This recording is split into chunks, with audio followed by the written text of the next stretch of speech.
నమస్తే, welcome to Zee TV media. నేను మీ అంజీ. అయితే రాష్ట్ర వ్యాప్తంగా మున్సిపల్ ఎలక్షన్స్ ప్రచారాలు జోరుగా సాగుతూ ఉన్నాయి. నాగర్ కర్నూలు జిల్లా ఇక్కడ 24 వార్డులు ఉన్నాయి. ఈరోజు 5వ వార్డు నానూలు గ్రామంలో ఉన్నాము. ఇక్కడ బొల్లారం వెంకటరాములు గారు ఉన్నారు, ఆయనతో మాట్లాడదాం. అన్న, మున్సిపల్ ఇంతకుముందు ఇది గ్రామం కిందకు ఉండే, ఇప్పుడు మున్సిపల్ అయింది. మున్సిపల్ అయిన తర్వాత ఎలాంటి డెవలప్మెంట్లు అయినాయి?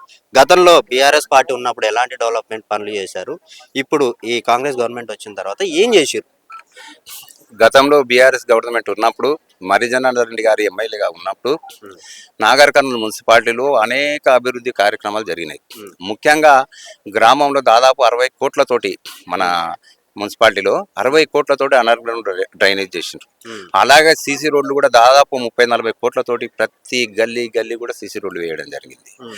అలాగే ఈరోజు మన కూరగాయల మార్కెట్ కానీ, ఈ మటన్ మార్కెట్ కానీ అవన్నీ కూడా ముందుకు తీసుకుపోయినారు. అవన్నీ కూడా ఈ రోజు వాస్తవానికి కూడా ఈ కాంగ్రెస్ గవర్నమెంట్ వచ్చిన అవన్నీ కూడా బంద్ పెట్టినారు అన్ని. ఈ రకంగా ఎక్కడ చూసినా నలుమూలల నాగర్ కర్నూలు నలుమూలల ఈరోజు ఏదైతే కొల్లాపూర్ చౌరస్తా ప్రాంతాన్న అది కూడా అక్కడ తీసుకుపోయి అక్కడ ఏది కలెక్టరేటు, ఆ తర్వాత ఎస్పీ ఆఫీసు, ఉయ్యాలవాడ ప్రాంతంలో ఈరోజు మెడికల్ కాలేజు మాకు కూడా హామీ ఇచ్చినుండే ఆ రోజు. మేము ఏదైతే రిజిస్టర్ ఆఫీస్ ఉందో మీ ప్రాంతంలో వేసి ఇక్కడ కూడా డెవలప్ చేస్తా అని చెప్పినుండే. కానీ కాంగ్రెస్ వచ్చిన తర్వాత అది దురదృష్టవశాత్తు అప్పుడే నోటిఫికేషన్ రావడం, సార్ టెంకాయ కొడదామని చెప్పి 13 తారీఖు అన్నాడు, 9 తారీఖు నోటిఫికేషన్ వచ్చి అట్లా కూడా మేము మిస్ అయిపోయినాం. అట్లా మరి జనార్దన్ రెడ్డి గారు ఉన్నప్పుడు మాకు ఎన్నో అభివృద్ధి పనులు చేసిండు. నాగర్ కర్నూలు నుంచి మాకు పక్కన ఉన్నది ఒకటి విసిరేసినట్టుగా ఉండే మా ఊరు. అటువంటి ఊరుకు డబల్ రోడ్ వేసి మా గ్రామంలో ఉన్న రోడ్డు వెడల్పు చేసి దాదాపు 40 ఫీట్ల రోడ్డు చేసి సీసీ రోడ్ వేయించి, ఆ తర్వాత లైటింగ్ నాగర్ నుంచి నాగర్ కర్నూలు వాళ్ళకు లైటింగ్ చేసి ఒక నాగర్ కర్నూలు అంతర్భాగం లాగా చేసింది మాకు. అంత అభివృద్ధి చేసింది మాకు మరి జనార్దన్ రెడ్డి గారు. కానీ ఈరోజు కాంగ్రెస్ వచ్చిన తర్వాత అవన్నీ పక్కన పెట్టేసి ఈరోజు ఆ రోజు మనకు ఫ్లడ్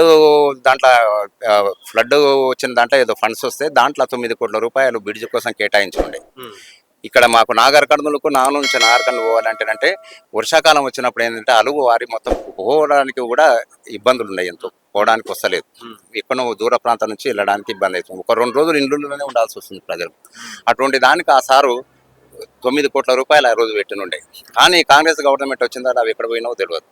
దాని గురించే మర్చిపోయినారు. మేము ఈసారి ఫ్లడ్ వచ్చి ఎంతో ఇబ్బందులు ఎదుర్కొని నీళ్లు భయంకరంగా పోతే మా ఊరు ప్రాంతాలు బిక్కు అంటూ మా ఊర్లో గడిపినాం. అటువంటి పరిస్థితులు ఏర్పడ్డాయి.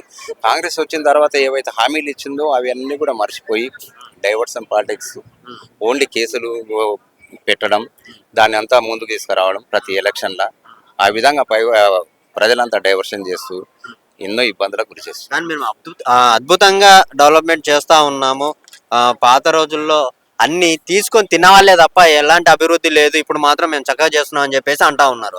చూపెట్టమనండి, ఎక్కడ అభివృద్ధి చేసిందో చూపెట్టమండి. పాత రోజుల గతంలో మరి జనార్దన్ రెడ్డి గారు చేసిన అభివృద్ధి పనులే కనిపిస్తున్నాయి. రోడ్లు కానీ, లైటింగ్, ప్రతి ఒక్క ఆఫీస్ కానీ ప్రతి ఒక్కటి ఆయన చేసినవి కనిపిస్తున్నాయి. మీరు చేసింది ఒకటి చూపించండి, ఒకటి చూపించండి. నార్కన్ పట్టణంలో మీరు చేసింది ఏమైనా ఉందా చూపించండి. మీరు 2 సంవత్సరాల పరిపాలన అయిపోయింది, ఇప్పటి వరకు మీరు ఏది కూడా ఇప్పటి వరకు ఏది చేయలే. ఏదో నిన్న మొన్న ఏది గవర్నమెంట్ ఏదో ఒక 20 కోట్లు చొప్పున ఏదో ఇస్తేనంటే అక్కడక్కడ చిన్న పనులు చేసినా అవి కూడా పూర్తి చేయలే. అవి మరి ఏమైనా ఎక్కడ పోయినా కూడా నిధులు ఏం దానికి అడ్రస్సే లేదు. వాళ్ళకు రోజు వేసి కొట్లాటలు, పంచాయతీ వాళ్ళు కుమ్ములాటలు తప్ప వేరే అదే లేదు, సోయే లేదు. పరిపాలన ఎట్లా చేయాలనేది లేనే లేదు. యూరియా లేక రైతులు మొత్తం అల్లాడుతున్నారు. రాత్రిపూట బిక్కుమంటూ అది ఏది అవి ఫోన్ల వాళ్ళకి తెలియక ఎట్లా ఏం చేయాలని చెప్పి యాప్లో డౌన్లోడ్ చేసుకొని అది చేసుకుందామని చూస్తే ఇంతవరకు అవి వాళ్ళకి తెలియక ఇబ్బందులు పడుతున్నారు. వాళ్ళు ఏం చేయాలి, చేసిన పంటలు మొత్తం ఎండిపోవడానికి అది దాన్ని పెరగద యూరియా ఉంటేనే అది పెరిగేది. అది లేక మొత్తం కూడా చేనులు కూడా దెబ్బతినే పరిస్థితి వచ్చింది. దాని గురించి సోయలేదు.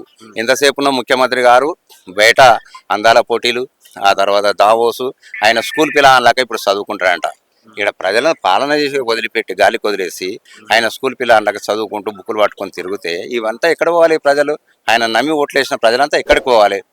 ఈ రోజు కాబట్టి చాలా ఘోరంగా మళ్ళీ ఇంకొకసారి మాత్రం భవిష్యత్తులో మళ్ళీ 20 సంవత్సరాల వరకు కాంగ్రెస్ అనేది కనుమరుగైపోతుంది తప్పకుండా ఈసారి. నెక్స్ట్ మీరు గెలిచిన తర్వాత ఏం చేయబోతున్నారు? మేము గెలిచిన తర్వాత తప్పకుండా మేము బీఆర్ఎస్ తరఫున పోరాటం చేస్తాం.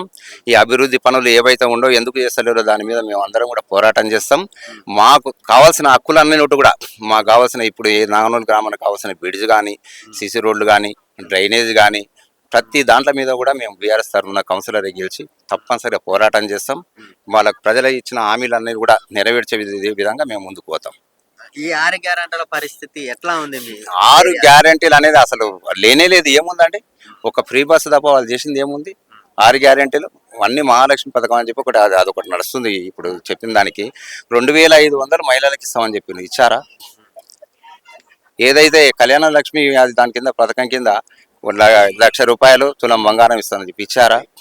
యువతలో ఒక స్కూటీలు ఇస్తామని చెప్పిండు, ఇచ్చారా? ఇట్లా ఏది కూడా రైతు భరోసా 15,000 ఇస్తామని చెప్పిండ్రు, రైతు భరోసానే లేదు, అడ్రస్ దాని గురించే మర్చిపోయిండ్రు. అది లేదు. ఏది కూడా పింఛన్లు 4,000 చేస్తామని చెప్పిండ్రు, 2,000 నుంచి చేశారా? ఆ పెన్షన్లు కూడా ఎప్పుడు ఇస్తున్నారో ఏందో తెలియడం లేదు. ఇట్లా ఏ దాన్ని కూడా ప్రాజెక్టులను అన్నింటిని కూడా పక్కన పెట్టేసింది. పాలమూరు రంగారెడ్డి ఈ రోజు వాస్తవానికి వస్తే 80% పూర్తయింది. ఆ రోజు పంపులు నడిచి నీళ్లు కూడా దుంకిచ్చిండు కేసీఆర్ గారు. ఈ రోజు అది పక్కన పెట్టేసిండు. కాళేశ్వరం ప్రాజెక్టును కూడా అంతా బూమరాంగ్ చేసి అంతా అంటే దాన్ని ఏదో భయంకరమైన ఏదో ఇది కూలిపోయింది, మొత్తం ప్రపంచం మునిపోయింది అన్నట్టుగా చూపెడుతూ దాన్ని ఒక పిల్లర్ పోతుందంటే అది ప్రపంచం మునిపోయింది అంట చూపెడుతూ దాన్ని రోజు రోజు పుంకానుపంగా చేస్తూ మొత్తం ఆ ప్రాజెక్టు 1,00,000 కోట్లు పెడితే 80,000 కోట్లే ఖర్చు అయింది. నేను స్వయంగా అప్పుడు నేను సింగిల్ విండో చైర్మన్ ఉంటేనే మా డైరెక్టర్ తీసుకొని పోయినా. ఎంత బ్రహ్మాండమైన ప్రాజెక్ట్ అండి అది. ఈ రోజు మొత్తం తెలంగాణ భవిష్యత్తు దాని మీద ఆధారపడి ఉంది. కాళేశ్వరం నుంచి ఈరోజు హైదరాబాద్ కానీ సూర్యాపేట వరకు కూడా నీళ్లు పోతున్నాయి. ఈరోజు చూస్తే యాదగిరిగుట్ట దగ్గర ఒకప్పుడు పోతే మనం పోతేనంటే ఏ దాంట్లో కూడా ఒక రూమ్లో గుడికాడికి పోతే నీళ్లు దొరకకుండే. అటువంటిది ఈరోజు యాదగిరిగుట్ట దగ్గర సముద్రం లాగా అయిపోయింది. ఈరోజు ఆయన ఒకటే చెప్తున్నా, ఎవరిని రేవంత్ రెడ్డి గారిని ఒకటే ప్రశ్నిస్తున్నా నేను, మీరు మంజీరాని ఈరోజు ఏమంటున్నారు? మూసీ నదిని నేను ప్రక్షాళన చేస్తాను, నీళ్లు తీసుకొస్తా, సరస్సులాగా చేస్తా అని చెప్తున్నావు. ఎటుకెళ్ళి వస్తున్నాయి ఆ వాటరు? ఎక్కడి నుంచి వస్తున్నాయి? కాళేశ్వరం లేకపోతే ఆ నీళ్ళు వచ్చేటివేనా? అదే వాటర్ను కదా నీవు మూసీ నదిలో ప్రవాహం చేసి నేను నదిలాగా చేస్తానని చెప్పి మరి ఎందుకు అబద్ధాలు చెప్తున్నావు? ఈరోజు రంగనాయకుల సాగర్ కానీ, కొండపోచమ్మ సాగర్ కానీ ఇవన్నీ దాంట్లో నుంచే వాటర్ వచ్చిందే నీకు హైదరాబాద్కు నీళ్ళు వస్తాయి. మళ్ళీ నీకు కాళేశ్వరం ప్రాజెక్టు కూలిపోతే మరి నీళ్ళు ఎటుకెళ్ళి వస్తున్నాయి? ఇవన్నీ కూడా మోసపూరిత మాటలు. పొద్దున్న లేస్తే అబద్ధాలు చెప్పడం, ఏమన్నా ఉంటే ఒక ముఖ్యమంత్రి మాట్లాడాల్సిన భాష కాదు. ఎంతసేపు చూసినా తొక్కుతా, పండబెడతా, అది చేస్తా, ఇది చేస్తా అని చెప్పి అంత అది అబద్ధపు మాటలు. పొద్దున్న లేస్తే అబద్ధాలే, ఏం చెప్పినా అని అట్లా కాలం గడుపుతున్నాడు ఆయన. రైట్. ఇక్కడ ఇంకో వార్డు నుంచి పోటీ చేస్తున్నటువంటి క్యాండిడేట్ ఉన్నారు. అయితే అన్న, సీఎం రేవంత్ రెడ్డి గారు ఏ ఊరికైనా ఆ ఊర్లో ఉన్నటువంటి దేవుళ్ళ మీద ఒట్టేసి స్టార్ట్ చేస్తాడు ఏది మాట్లాడినా అవడంగా. మరి ఈ ఏరియాకి వచ్చి ఏమన్నా అంటే హామీలు ఇచ్చి చేయనివి ఏమన్నా ఉన్నాయా? సీఎం గారు దేవుళ్ళు ఆయన ఒట్టేస్తున్నారని దేవుళ్ళు కూడా వారిపోతున్నారు లాస్ట్ కు. ఎందుకు రానైనా మమ్మల్ని మీద ఒట్టేసి నువ్వు మందిని అంతా అయిపోగొట్టినావు, మళ్ళీ మా దాకా కూడా వచ్చేసినావు అని చెప్పేసి ఇవాళ దేవుళ్ళు కూడా ఆయనకు సహకరించట్లేదు.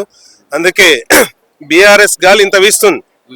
ఎందుకంటే గతంలో ఎండిపోయిన ఎడారి లాగున్నటువంటి తెలంగాణ ప్రాంతాన్ని ఒక తీర్చిదిద్ది సస్యశ్యామలంగా చేసి గతం వరకు 2 సంవత్సరాల వరకు కూడా రైతులకు అందిస్తున్న రైతు భరోసా కానీ, రైతు బంధు కానీ ఇవన్నీ కూడా వాళ్లకు సకాలంలో చేదోడు వాదోడు ఉండే.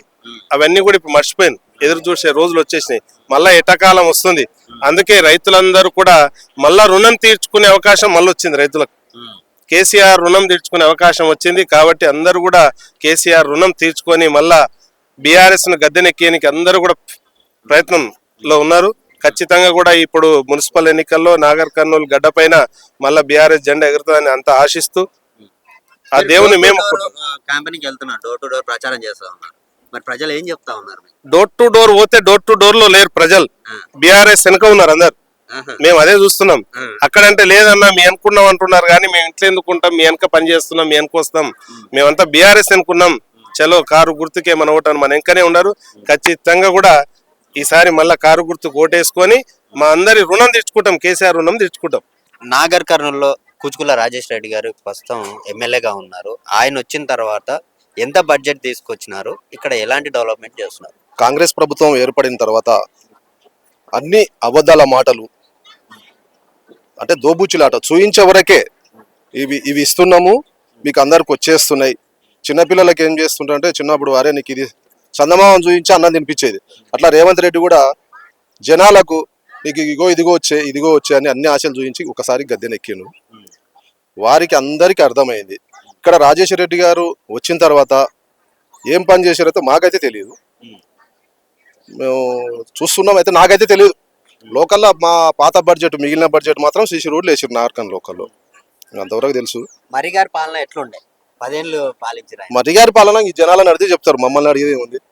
మర్రిగారి పాలన ఆయన వచ్చిన తర్వాత కేసీఆర్ గారు గద్దెనెక్కిన తర్వాతనే 14 సంవత్సరాలు పోరాటం చేసి సాధించుకున్న తెలంగాణను సస్యశ్యామలంగా ఆయన ఒక రైతు బిడ్డ కాబట్టి రైతుకి ఏం అవసరం ఉందో అనే ధ్యాసతోటి ప్రతి ఒక్కరికి ఏం అవసరం ఉంటుందో ఆయనకు అంటే మైండ్లో మనం చెప్పాల్సిన అవసరం లేదు, ఒకరు అడగాల్సిన అవసరం లేదు.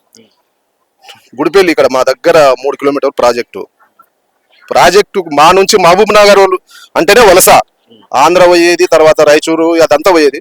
ఇప్పుడు కేసీఆర్ చొరవలనే గుంటూరు నుంచి ఇప్పుడు అంటే మా ఊర్లో ఔరాస్పల్లిలో మా పొలంలో వరి నాడుతున్నారు. అంటే ఎంతవరకు తెచ్చిండో చూడండి. మన వాళ్ళు పోయి ఆంధ్ర పోయి, నేను కూడా ఆంధ్ర పోయినా పనిచేసి వచ్చిన, అలాంటిది ఆంధ్ర వాళ్ళు వచ్చి వరి నాడుతూ అంటే ఇదంతా చేసింది నీళ్లు తెచ్చి అంతా సస్యశ్యామలం చేసిండు. ఫస్ట్ రైతుకు కావాల్సిన ఏంటి రైతు బంధుకు రామ్ చెప్పేసిండు రేవంత్ రెడ్డి వచ్చి.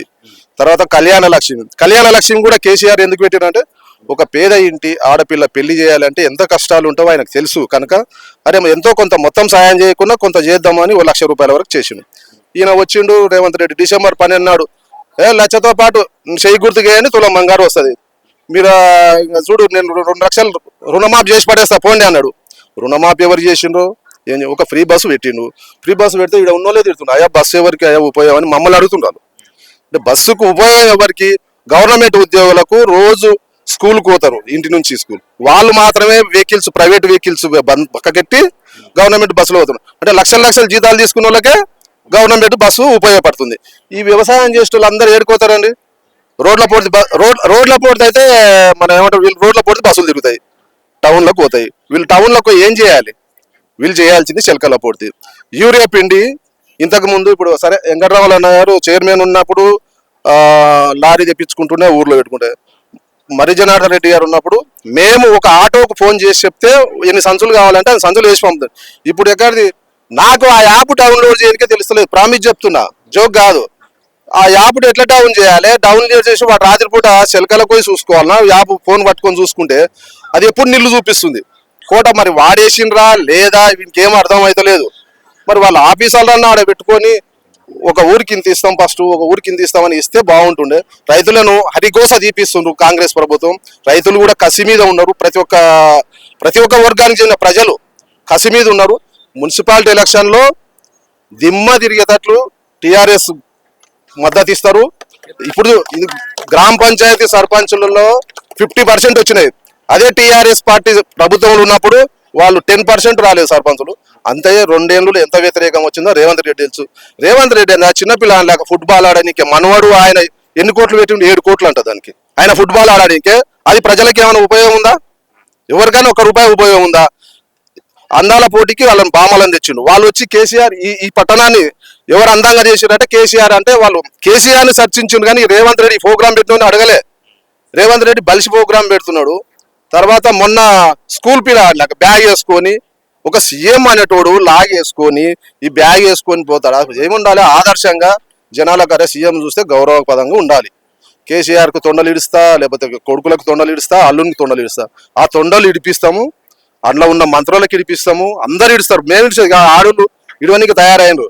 తొండలు అనేది గతంలో చిన్నపిల్లలు ఉంటారు, నేను లావులో తొండలు ఇస్తారని స్కూల్లో చెప్తుండే. ఇప్పుడు ఆ తొండలు మర్చిపోయినారు, రేవంత్ రెడ్డి స్టార్ట్ చేశారు. ఇప్పుడు ప్రతి ఒక్కరు కాంగ్రెస్ వాళ్ళకి ఎవరు వచ్చినా తొండలు ఇవ్వడానికి ప్రజలు రెడీగా ఉన్నారు. నాగర్ కర్నూల్లో మెజార్టీగా గెలిచిన వార్డులు కూడా మంచి మెజార్టీతో గెలుస్తాయి. ఆ నమ్మకం మాకుంది. బీఆర్ఎస్ మున్సిపల్ చైర్మన్ గద్దెనెక్కుతామని నమ్మకం ఉంది. రావాలి, ఆ రోజు ప్రోగ్రామ్ సక్సెస్ చేయాలి. మీరందరూ కూడా మా ఇద్దరిని ఆశీర్వదిస్తే మీకు తప్పకుండా సేవ చేసుకుంటామని చెప్పి ఈ సందర్భంగా తెలియస్తూ సెలవు తీసుకుంటాం. నమస్కారం. 6 గుర్తుకే